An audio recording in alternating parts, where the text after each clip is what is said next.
कांग्रेस सांसद सुखदेव भगत ने सेना प्रमुख जनरल उपेंद्र द्विवेदी के बयान पर प्रतिक्रिया देते हुए कहा कि अगर सेना प्रमुख को ऑपरेशन सिंदूर पर इतना गर्व था तो प्रधानमंत्री नरेंद्र मोदी 100 दिन तक इस पर चुप क्यों रहे। उन्होंने सवाल उठाया कि इतने बड़े सैन्य अभियान की सफलता के बावजूद प्रधानमंत्री ने तुरंत देश को इसकी जानकारी क्यों नहीं दी। भगत ने आरोप लगाया कि सरकार ऐसे मुद्दों पर राजनीति करती है और समय देखकर बयान देती है। उन्होंने कहा कि सेना का सम्मान होना चाहिए, लेकिन पारदर्शिता और समय पर जानकारी देना भी उतना ही जरूरी है। मैं समझता हूं कि उन्होंने सही कहा। कोई भी युद्ध की जो रणनीति होती है इसी की तरह होती है। पूरी जिंदगी का फलसफा वही है, शतरंज की तरह है, शहमात चलता ही रहती है। तभी क्योंकि डार्विन ने भी सही कहा था ना, सर्वाइवल ऑफ द फिटेस्ट। आप फिट होगे देन सर्वाइव करोगे, चलता है। एक बात मैं जरूर कहूंगा, जो आर्मी चीफ ने कहा है, आखिर मोदी जी की चुप्पी क्यों, ये एक प्रश्न आज भी है। इतनी बड़ी हमारी उपलब्धि रही, सेना की उपलब्धि रही है, जिसमें हम गर्व करते हैं सेना की वीरता की। और एक बात और मैं जरूर कहना चाहूंगा, जिस प्रकार 300 किलोमीटर सरफेस एयरक्राफ्ट को उन्होंने ये किया है, मारा है, ये कोई छोटा मोटा अचीवमेंट नहीं है। लेकिन सदन में स्पेशली ऑपरेशन सिंदूर पर चर्चा आई। मोदी जी 2.5-2 घंटे तक उन्होंने कहा, उसके बारे में मौन वो हो गए, कोई कुछ उसके बारे में उन्होंने कुछ कहा नहीं। तो क्या मोदी जी सेना के मनोबल को तोड़ना चाहते हैं? क्या देश के समक्ष उनकी वीरता के बारे में बातें आनी चाहिए, जो कि मोदी जी ने कहा नहीं है? तो ये बातें काफी प्रचारित होती है, 56 इंच का सीना, विश्व गुरु। तो क्या मोदी जी का इमेज है, हमारी सेना की गौरव गाथा, हमारी सेना के पराक्रम उनकी वीरता से बड़ी है क्या? ये प्रश्न आज भी खड़ा है और देश ये जानना चाहता है कि आपने सेना का मनोबल क्यों तोड़ा, आपने 100 दिन तक चुप आप क्यों रहे। भाजपा सांसद प्रवीण खंडेलवाल ने सेना प्रमुख जनरल उपेंद्र द्विवेदी के ऑपरेशन सिंदूर संबंधी बयान पर कहा कि ये भारतीय सेना की दृढ़ इच्छा शक्ति, साहस और समर्पण का प्रमाण है। उन्होंने कहा कि जब भी हम सच्ची लगन और पूरी निष्ठा से काम करते हैं तो परिणाम हमेशा हमारे पक्ष में आता है। खंडेलवाल ने ऑपरेशन सिंदूर की सफलता के लिए सेना और सभी जवानों को बधाई दी और कहा कि उनका ये पराक्रम देशवासियों के लिए गर्व का विषय है। उन्होंने विश्वास जताया कि भारतीय सेना भविष्य में भी इसी तरह देश की सुरक्षा में नई मिसाल कायम करती रहेगी। देखिए, इससे साफ जाहिर होता है कि चुनाव की रण में नीति और नियत और लक्ष्य तीनों यदि स्पष्ट हो तो ऑपरेशन सिंदूर जैसी सफलता हाथ में आती है। और प्रधानमंत्री नरेंद्र मोदी जी के दूरदर्शी नेतृत्व में हमारी तीनों सेनाओं ने इन तीनों मापदंडों पर एकदम खरा काम किया और इसीलिए हमारी सेनाओं की विजय हुई। आरजेडी नेता तेजस्वी यादव ने एक प्रेस कॉन्फ्रेंस में हाल ही में हुई एसआईआर प्रक्रिया के बाद मतदाता सूची में गंभीर खामियों का आरोप लगाया। उन्होंने दावा किया कि बिहार के उप मुख्यमंत्री विजय कुमार सिन्हा के पास 2 अलग-अलग मतदाता पहचान पत्र संख्याएं हैं। तेजस्वी ने कहा कि ये 2 में से एक ही मामला हो सकता है, या तो चुनाव आयोग की एसआईआर प्रक्रिया में हेराफेरी हुई है या फिर उप मुख्यमंत्री ने जालसाजी की है। उन्होंने आगे आरोप लगाया कि दोनों नामांकन पत्रों पर हस्ताक्षर अलग-अलग हैं, जिससे स्पष्ट है कि या तो जानबूझकर अलग हस्ताक्षर किए गए हैं या 2 अलग पहचान पत्र बनवाए गए हैं। इन्होंने 2 अलग-अलग विधानसभा क्षेत्रों में 2 अलग-अलग गणना पत्र भरे होंगे। मान लीजिए जो इलेक्शन कमीशन का बीएलओ तो जाता होगा, यानी लखीसराय में भी इनके पास बीएलओ गया होगा तो इन्होंने हस्ताक्षर किए होंगे, और बांकेपुर में भी बीएलओ गया होगा तो ये हस्ताक्षर किए होंगे, तभी ना आया है। अगर वो हस्ताक्षर डिप्टी सीएम नहीं किए हैं तो जो बात तेजस्वी और हम लोग महागठबंधन के लोग चुनाव आयोग से कह रहे कि पूरी तरीके से फर्जीवाड़ा चल रही है चुनाव आयोग का, तो या तो 2 ही चीज हो सकता है, या तो चुनाव आयोग की एसआईआर की पूरी प्रक्रिया ही फर्जीवाड़ा है, या तो बिहार का मुख्यमंत्री फर्जीवाड़ा है। यही 2 चीज हो सकती है, और तो कोई तीसरा चीज हो ही नहीं सकता। तो आप देखिएगा दोनों जगह अलग अलग नाम पत्र पर इन्होंने हस्ताक्षर किए, अर्थात जानबूझ करके इन्होंने या तो दोनों जगह अलग अलग किया हो, 2 जगह अलग बनवाए हो, अब पटना लखीसराय का अलग अलग फेज में चुनाव चलता है, तो कभी पटना भी वोट देते होंगे, फिर अगला फेज होता होगा तो लखीसराय भी जाकर के वोट देते होंगे। तो इन पे तो एफआईआर बनता है भाई, इनसे तो सवाल पूछना चाहिए। 2 एपिक नंबर, 2 अलग अलग विधानसभा में, उम्र भी अलग अलग, कैसे हो गया भाई? और चुनाव का मानना है कि बीएलओ गए हैं और बीएलओ ने हर एक लोगों से मिलकर के साइन दस्तावेज में, फॉर्म में कराया है। तो यानी इन्होंने किया होगा, तो गलती किसकी है? अगर विजय सिन्हा जी ने किया है दोनों जगह साइन, तो गलती इनकी है। अगर नहीं किया है तो पूरी एसआईआर की प्रक्रिया जो है चुनाव आयोग फर्जीवाड़े तरीके से जो है चला रहा है। यह प्रधानमंत्री जी के दुलड़ुआ हैं। अगर इन्होंने साइन नहीं किया है तो कम से कम आकर के आज बताएं। इनके 2 अलग अलग विधानसभा में 2 वोट बनाए हैं, यानी 2 अलग अलग विधानसभा क्षेत्रों के ड्राफ्ट सूची में इनका नाम भी आ गया है। तो यही हम लोग कह रहे हैं शुरू से कि ये भाई चुनाव आयोग से हम लोग जो है निष्पक्षता और ट्रांसपेरेंसी की बात कर रहे हैं कि भाई होना चाहिए। भाजपा सांसद योगेंद्र चंदोलिया ने वायुसेना प्रमुख air chief martial AP Singh के उस बयान का समर्थन किया जिसमें उन्होंने कहा था कि भारत ने ऑपरेशन सिंदूर के दौरान 5 पाकिस्तानी लड़ाकू विमान और एक बड़ा विमान मार गिराया था। चंदोलिया ने कहा कि air chief marshal Amarjit Singh का यह बयान देना जरूरी था क्योंकि कांग्रेस और विपक्षी दल इस ऐतिहासिक ऑपरेशन पर लगातार संदेह जता रहे हैं। उन्होंने कहा कि ये भारतीय वायुसेना के शौर्य और दक्षता का प्रमाण है और इस तरह के स्पष्ट बयान से देशवासियों के मन में गर्व और विश्वास दोनों मजबूत होते हैं। देखिए, जब हमारे air chief marshal Amarjit Singh ji कह रहे हैं कि हमने 5 लड़ाकू विमान और एक बड़ा विमान गिराया है, यह चीजें इसलिए बतानी पड़ी कि कांग्रेस और अपोजिशन दल ऑपरेशन सिंदूर के ऊपर क्वेश्चन मार्क लगा रहे हैं।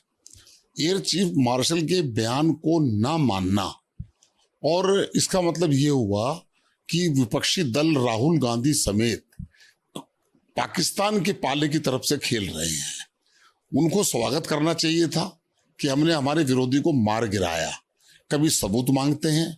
इनकी आस्था हमारे भारत देश में नहीं है। ये भारत में रहते हैं, भारत का खाते हैं और पाकिस्तान का गाना बजाते हैं। देश की जनता इनको बहुत नजदीकी से देख रही है। कभी ऑपरेशन सिंदूर के कारण, कभी एसआईआर के कारण लोकसभा को नहीं चलने दे रहे, अजीबोगरीब बयान देते हैं।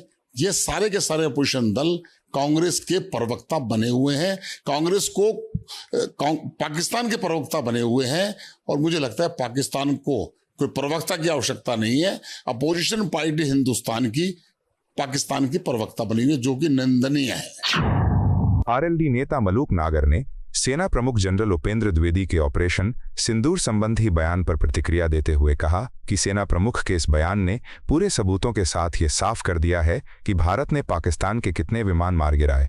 उन्होंने कहा कि यह भारतीय सेना की क्षमता, साहस और रणनीतिक दक्षता का प्रमाण है।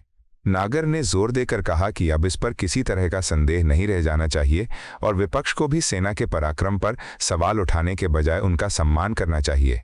उन्होंने इसे देश के लिए गौरव का क्षण बताया और पूरी तरह सारे तथ्यों के साथ प्रूफ, फोटो, वहां की परिस्थितियां और डिक्लेरेशन एकदम कंप्लीट साफ हो गया। और ये भी बिल्कुल साफ हो गया कि भारत ने पाकिस्तान के कितने हवाई जहाज लड़ाकू गिराए, जबकि जो सो कॉल्ड इंडिया गठबंधन है हमेशा ये पूछता ही नहीं था कोई। हमेशा पूछते थे पाकिस्तान ने हमारे देश के कितने हवाई जहाज गिराए। अब उनको बिल्कुल साफ जवाब मिल गया है। जो उनके प्रश्न थे, जिससे पाकिस्तान में ब्रेकिंग न्यूज बनती थी, पाकिस्तान में हेडलाइन बनती थी, पूरे वर्ल्ड में जिनसे बदनामी होती थी, अब वो सो कॉल्ड इंडिया गठबंधन के लोग अब बिल्कुल आराम से शायद बैठ जाएंगे। उनको साफ पता लग गया है कि कहीं भी पाकिस्तान का कोई लेना देना नहीं है। हमारे देश ने घुस के मारा, उनके हवाई जहाज गिराए, उनके सारे उग्रवादियों के जहां जहां अड्डे थे अड्डे उड़ाए, और उनके मुख्य जो चीजें थी जहां वो अपने आप पे गर्व करते थे उनको वहां जाकर के ध्वस्त करा और घुस के मारा उन लोग। ऑपरेशन सिंदूर पर सेना प्रमुख के बयान पर कांग्रेस प्रवक्ता उदित राज ने कहा, जब पूरा देश और विपक्ष जानना चाहता था तो रक्षा मंत्री और प्रधानमंत्री ने संसद में वो क्यों नहीं कहा जो अब सेना प्रमुख ने बताया है। अगर वोट चुराए गए हैं तो क्या सेना के पीछे छिपना चाहिए? हम अपनी सेना की वीरता पर कभी सवाल नहीं उठाते, लेकिन जैसा कि air chief martial Amarpreet Singh ने कहा कि हमने पाकिस्तान के 5 विमान गिराए, ये बात प्रधानमंत्री और रक्षा मंत्री को बतानी चाहिए थी। आर्मी चीफ ने जो बोला है, संसद में रक्षा मंत्री प्रधानमंत्री ने वो क्यों नहीं बोला था? जो पूरा देश जानना चाह रहा था और पूरा विपक्ष जानना चाह रहा था, तो क्यों नहीं रक्षा मंत्री ने और प्रधानमंत्री ने उस बात को रखा? तो वोट की चोरी हुई है तो सेना के पीछे छुप रहे हैं। हम सेना के शौर्य के ऊपर कभी उंगली नहीं उठाते। हमारी सेना बड़ा पराक्रमी है, लेकिन जिस तरह से air chief martial Amarpreet Singh ने कहा हमने 5 जहाज पाकिस्तान में मार गिराए हैं, तो यह बात तो प्राइम मिनिस्टर को, यह बात तो रक्षा मंत्री को कहना चाहिए था। जब वोट की चोरी हुई तभी बात। और अब पहले उनसे कहवाया गया, अब इनसे कहवाया जा रहा। लेकिन सबसे बड़ा सवाल आज तक भी बना हुआ है कि 33 बार 34 बार ट्रंप ने कहा कि सीज फायर हमने कराया, और वो प्रमाण भी है। सबसे पहले ट्वीट किसका आया? अमेरिका का आया। उसका जवाब हमारे देश के प्रधानमंत्री अभी दे नहीं पाए। अब वोट की चोरी पकड़ी गई है तो सेना से सारे वक्तव्य दिलाए जा रहे हैं। सेना के शौर्य में कोई कमी नहीं थी, न है। लेकिन जब पाकिस्तान की हालत खराब हो रही थी तो आपने युद्ध विराम पर सहमति क्यों करी? आपका जो एजेंडा था कि पीओके लेके रहेंगे, तो पीओके लेने तक युद्ध चालू रखना चाहिए। केंद्रीय मंत्री धर्मेंद्र प्रधान ने वायुसेना प्रमुख air chief martial Amarpreet Singh के बयान पर कहा, यह झूठ फैलाने वाले विपक्ष के नेताओं को जवाब है। वायुसेना प्रमुख ने कहा कि यह प्रधानमंत्री मोदी की इच्छा शक्ति के कारण, राजनीतिक निर्णय के कारण संभव हो पाया। जिन्होंने लंबे समय तक शासन में रहते हुए देश की सुरक्षा के साथ समझौता किया था, वो ही लोग आज ज्यादा चिल्ला रहे हैं। इस बार हमने आक्रांताओं को करारा जवाब दिया, जिसकी पुष्टि कल वायुसेना प्रमुख ने की। देखो, ये तो उत्तर झूठ फैलाने वाले विपक्ष की नेता को है। जोर जोर से भारतीय सेना को अपमानित करना, भारतीय वायुसेना की दक्षता को प्रश्न उठाना। स्वयं काल वायुसेना मुख्य ने कहा ये इसीलिए संभव हो पाई देश की प्रधानमंत्री माननीय नरेंद्र मोदी जी की इच्छा शक्ति कारण, राजनीतिक निर्णय के कारण। जिन्होंने लंबे समय तक देश में शासन की जिम्मे में रहते हुए देश की सुरक्षा को समझौता किया था, वही लोग आज ज्यादा चिल्ला रहे हैं। वो दिवालिया हो चुके हैं, उनका मति भ्रम हो चुका है। कल की वायुसेना प्रमुख की उत्तर के साथ साथ वो प्रमाण ढूंढ रहे थे। हमने कहा क्या कर पाया, हमारी गिर गया। युद्ध में मैंने पहले भी कहा था, युद्ध एक तरफा नहीं होता। युद्ध में क्या खोए ये महत्व नहीं रहता है। तलवार कितने खोए, टैंक कितने खोए, विमान कितना खोए, ये विषय नहीं है। जीते कि नहीं जीते, इस बार हमने पड़ोसी को, आक्रांत को हमने करारा जवाब दिया, जिसकी पुष्टि कल वायुसेना प्रमुख ने किया। राहुल गांधी जी को देश के सामने क्षमा मांगना चाहिए।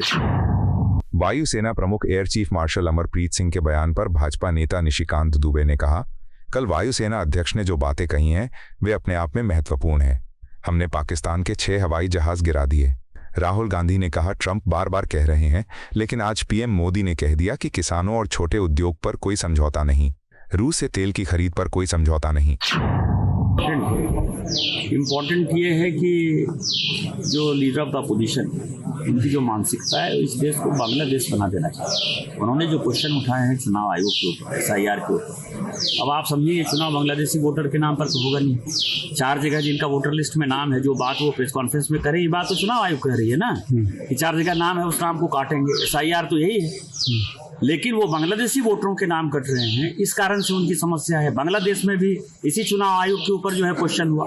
राजीव गांधी जी को ये नहीं पता है, राहुल गांधी जी को ये नहीं पता है कि जब राजीव गांधी जी थे प्रधानमंत्री तो जो चुनाव आयुक्त थे वो उनके घर में बैठते थे, वो PMO में बैठते थे। दूसरा उदाहरण ये है कि 1999 में जब बाल ठाकरे जी का आपने वोट काट दिया, उनको चुनाव लड़ने के लिए अवैध कर दिया 87 के किसी भाषण पर, तो MS गिल जो है चुनाव आयुक्त थे। MS गिल जो है वो क्या हुए, कांग्रेस पार्टी के सदस्य हुए, केंद्र में मंत्री हुए। उसी तरह TN शेषन जो इतना बड़ा नाम हुआ, TN शेषन को कांग्रेस पार्टी के आधार पर आपने चुनाव लड़ाया। नवीन चावला साहब ने आपके परिवार के ऊपर कहानी लिखी है, नवीन चावला साहब को आपने मुख्य चुनाव आयुक्त बनाया। तो आज जो आपका इंटेंशन है, दूसरा आप देखिए, उन्होंने बयान दिया, ट्रंप ने एक दिन बयान दिया कि 5 हवाई जहाज गिरा दिए, तो वो भारत सरकार से पूछने लगे कि 5 हवाई जहाज कहाँ गिरा, 5 हवाई जहाज कहाँ गिरा, भारत सरकार जवाब दे। आज कल वायुसेना अध्यक्ष ने जो बातें कही वो अपने आप में इम्पोर्टेंट है। 5 ने, हमने 6 जो है पाकिस्तान के हवाई जहाज गिरा दिए, चुप हो गए। उन्होंने कहा ट्रंप कह रहे हैं बार बार, 35 बार कह दिया उन्होंने कि व्यापार के कारण हमने रुकवा दिया युद्ध को। आज क्या है, माननीय मोदी जी ने कह दिया कि जहाँ तक किसानों का सवाल है, चाहे स्मॉल स्केल इंडस्ट्री का सवाल है, इसके ऊपर कोई समझौता नहीं। रूस से तेल के खरीद का सवाल है, कोई समझौता नहीं होगा, तो अपनी बात होगी। तो मुझे लगता है कि सोरोस फाउंडेशन, विदेशी ताकत, जो कोई भी भारत की मजबूत अर्थव्यवस्था को, भारत की मजबूती को तोड़ना चाहता है, मोदी जी के तौर पर उनको मजबूत नेतृत्व नहीं चाहिए, उस विदेशी ताकतों का प्रतिनिधित्व राहुल गांधी जी कर रहे हैं और इस देश को बांग्लादेश की तरह हालात बना देते। ये तो बात है, कल एयर चीफ मार्शल ने जिस तरह से प्रेस कॉन्फ्रेंस करके कहा कि 80 से 90 घंटे का हमें समय लगा और अगर ये लंबा चलता तो परिणाम कुछ और होता है। जो लगातार विपक्ष सवाल कर रहा था उसका सटीक जवाब था सर, ये सटीक जवाब क्या है? आर्मी जो है वो कोई पॉलिटिकल नहीं है ना। उन्होंने तो अपने मन से जो बातें थी वो बातें स्पष्टता के साथ उन्होंने बताई और मुझे लगता है कि इसके बाद पूरे देश से राहुल गांधी को माफी मांगनी चाहिए। लोकसभा में विपक्ष के नेता राहुल गांधी के वोट चोरी के दावे पर भाजपा प्रवक्ता शहजाद पूनावाला ने कहा, राहुल गांधी ने प्रेस कॉन्फ्रेंस की कहा कि उनके पास एटम बम है, लेकिन जब वो सिर्फ पटाखा निकला तो उनका सारा प्रचार धराशायी हो गया। सच्चाई सामने आ गई है। उन्होंने आदित्य श्रीवास्तव का उदाहरण देते हुए कहा कि उनका नाम 3 जगहों पर है, लेकिन मीडिया ने तथ्य जांच की। उन्होंने तो बयान भी दिया कि उनका नाम सिर्फ एक जगह है। जब चुनाव आयोग ने बार बार शपथ पत्र मांगा तो वे भाग गए। ऐसा बार बार होता रहा है। राहुल गांधी को उनके झूठ के लिए गोल्ड मेडल मिलेगा। राहुल गांधी ने प्रेस वार्ता की, कहा कि मेरे पास एटम बॉम्ब है, पर एटम बॉम्ब जब सुतली बम निकला तो उनका पूरा प्रोपेगेंडा ध्वस्त हो गया और राहुल गांधी अब पिनोकियो की तरह पेश आ रहे हैं। हाँ, भारतीय राजनीति के पिनोकियो की तरह, क्योंकि आधे घंटे के अंदर ही राहुल गांधी ने जो एटम बॉम्ब फोड़ने की कोशिश की थी उसके सारे सच सामने आ गए। आदित्य श्रीवास्तव जिनके बारे में कह रहे थे 3-3 जगह पर वोट है, उनका भी फैक्ट चेक मीडिया ने किया, उनका तो बयान सामने आ गया कि एक ही जगह पर वोट है। पर उससे ज्यादा महत्वपूर्ण, जब इलेक्शन कमीशन ऑफ इंडिया ने बार बार कहा राहुल गांधी से कि अगर आप सच कह रहे हैं, अगर कुछ छुपाने वाली बात नहीं है तो ओथ और एफिडेविट पर दे दीजिए हमें ताकि हम इस पर कार्रवाई कर सके, तो राहुल गांधी भाग गए। यही इनकी प्रवृत्ति है, हिट एंड रन। ये हिट एंड रन आज से नहीं, बहुत समय से कर रहे हैं। रफाल पर हिट एंड रन किया, सुप्रीम कोर्ट ने फैक्ट चेक किया। सावरकर जी पर हिट एंड रन किया, सुप्रीम कोर्ट ने फैक्ट चेक किया। चाइना ने भारत की जमीन सब कब्जा ली है, इस पर हिट एंड रन किया, सुप्रीम कोर्ट ने फैक्ट चेक किया। पेगासस पर हिट एंड रन किया, हिंडनबर्ग पर हिट एंड रन किया। राहुल गांधी झूठ बोलने में अगर एक ओलंपिक स्पोर्ट होता तो गोल्ड मेडल पा जाते, क्योंकि वो मॉडर्न डे पिनोकियो है।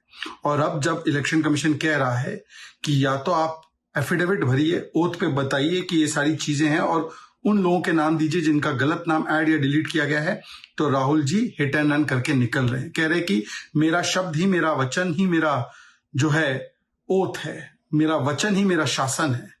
भाई आपका जो वचन है, आपके जो शब्द है, वो आपके लिए ओथ हो सकता है, परंतु जब कोई शिकायत करनी होती है तो संवैधानिक कानूनी तरीका अपनाना पड़ता है।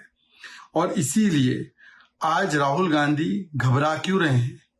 अगर वो झूठ नहीं बोल रहे, अगर उनके पास प्रमाण है, तो ना कोर्ट जाते हैं, ना इलेक्शन कमीशन को जो प्रक्रिया के हिसाब से और प्रॉपर फॉर्मेट और प्रिस्क्राइब फॉर्मेट के हिसाब से अपनी शिकायत देते हैं, उनके बार बार बुलाने पर भी नहीं जाते हैं। इसका मतलब राहुल गांधी केवल संवैधानिक संस्थाओं का अपमान करना चाहते हैं और उनके पास कोई तथ्य नहीं है। सेना का अपमान, संस्थाओं का अपमान, देश का अपमान, सनातन का अपमान, यही तो कांग्रेस की पहचान है। और जब कांग्रेस से प्रमाण मांगे जाए तो राहुल गांधी बोलते हैं आप जानते नहीं मैं कौन हूं, मेरा शब्द ही मेरा वचन है। ये अहंकारी माइंडसेट भी है, ये ईसीआई नहीं, ये ईएमआई माइंडसेट है, entitled mindset of Indira's grandson, emergency mindset है। धमकी देते हैं इलेक्शन कमीशन को, बोलते हैं कि देख लेंगे तुम्हें, एक एक को देख लेंगे अगर मेरी बात नहीं मानी तो धमकी देना और जब प्रमाण मांगा जाए तो अहंकार दिखाना, ये राहुल गांधी का असली चरित्र है। लोकसभा में विपक्ष के नेता राहुल गांधी द्वारा चुनाव आयोग पर लगाए गए आरोपों पर केंद्रीय मंत्री गिरिराज सिंह ने कहा, राहुल गांधी संविधान से अनभिज्ञ लगते हैं और पागलों की तरह व्यवहार करते हैं। उन्हें संविधान का सम्मान करना चाहिए। सीधे कह दीजिए आप बांग्लादेशी घुसपैठियों का वोट चाहते हैं। राहुल गांधी तो लगता है कि न संविधान का ज्ञान है, पागल की तरह करते हैं। संविधान को तो मानिए। क्या आप कहना चाहते हैं? सीधा सीधी बोलिए ना कि हमको बांग्लादेशी घुसपैठियों का वोट चाहिए। और क्या जो अवैध है उसको वोट देने का आप में ताकत है तो कांग्रेस की ओर से बिहार की पार्टी आपका क्यों नहीं दे रहा है कि इतने लोगों को जो थे जिंदा उनको मृत्यु कर दिया गया, या जो वाजिब थे जिनका होना चाहिए उसको निकाल दिया गया? सूची देंगे नहीं, थेट्रोलॉजी करेंगे, ये सोचते हैं कि हम बोलते रहेंगे झूठ वो सच हो जाएगा। झूठ ही होगा।